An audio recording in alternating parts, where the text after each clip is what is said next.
বাংলাদেশি ভাইদের জন্য দুঃসংবাদ।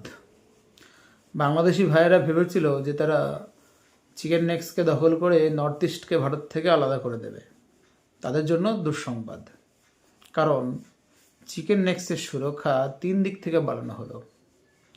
নিয়োগ করা হলো প্যারা এসএফ, নিয়োগ করা হলো S-400 ব্রহ্মস মিসাইল এবং RDF বাহিনীকে, এবং সেখানকার গোয়েন্দা বিভাগকেও কিন্তু অত্যন্ত সক্রিয় করা হলো।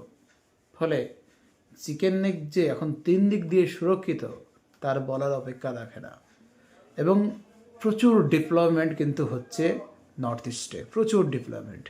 3টি নতুন সামরিক ঘাঁটি, পাশাপাশি বায়ুসেনা ঘাঁটি, পাশাপাশি আরও অনেক কিন্তু গোপন অনেক কিছুই করছে কিন্তু ভারত সরকার।